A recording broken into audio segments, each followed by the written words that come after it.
একটা নিরামিষপন্থী কিছু লোকজন থাকেন এবং আমরা যেটা দেখেছি ভিডিওতে, ছেলেটি প্রথমে জিজ্ঞেস করছে যে এটা কি নিরামিষ। তা যিনি বিক্রেতা তিনি জোর দিয়ে বলছেন এটা নিরামিষ এবং এখানে কোনো আমিষ কিছু নেই।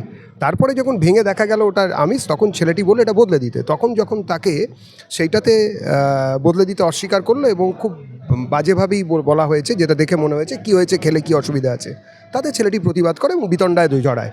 আমরা তার মধ্যে যাব না, কিন্তু এই ষড়যন্ত্রের হোতা কারা কারা গীতা পাঠের আসরে এই রকম লোকেদের ওখানে পাঠিয়েছিল চিকেন প্যাটিস বিক্রি করতে, যারা হ্যাঁ বলছেন তাদের কাছেও প্রশ্ন, অনেকেই বলছেন খাদ্যাভ্যাস ইত্যাদি, খাবার কে ঠিক করে দেবে।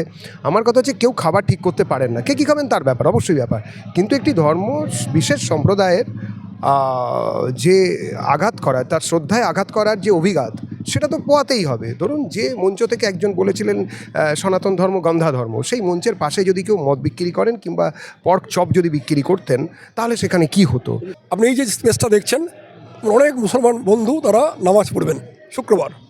কালকে যদি এখানে কয়েকজন ছেলে এসে মদ বিক্রি করে, হুইস্কি কি ব্র্যান্ডি কি রাম সেটা প্রশ্ন নয়, মদ বিক্রি হচ্ছে, মেনে নেবেন?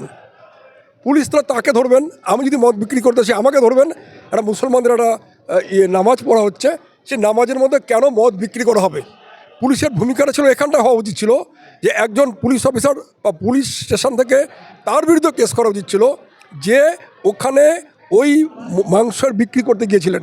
এই সিলেক্টিভ সেকুলার দায়িত্ব মুসলমানদের নয়, এই সিলেক্টিভ সেকুলারদের দায়িত্ব হচ্ছে হিন্দুদের, যারা এতদিন কমিউনিস্টদের লালন পালন করেছেন। এই ন্যারেটিভ কমিউনিস্টদের আপনারা খেয়াল করবেন, 8 তারিখের আগে দুবার সোশ্যাল মিডিয়াতে পোস্ট হয়েছে ধর্মনিরপেক্ষতা শুধুমাত্র সিলেক্টিভ। আজকে কালকে এমনও হবে, পুলিশ যদি কোনো মুসলমান ডাকাত ধরে তাহলে পুলিশের এগেন্সে 299 বিএনএস চালু হবে। পুলিশ যদি কোনো মুসলমান চোর ধরে, পুলিশ যদি কোনো মুসলমান রেপিস্ট ধরে, আগামীকাল এই দিনও আসছে আমরা দেখব সেই পুলিশ অফিসারের বিরুদ্ধে, সেই পুলিশের এসআইআর বিরুদ্ধে বিএনএস 299 অ্যাপ্লিকেবল হচ্ছে, কারণ সে মুসলমান, তার ধর্মকে আঘাত করা হয়েছে। এই ধরনের যে সিস্টেম, আমরা তার বিরুদ্ধে প্রতিবাদ করছি।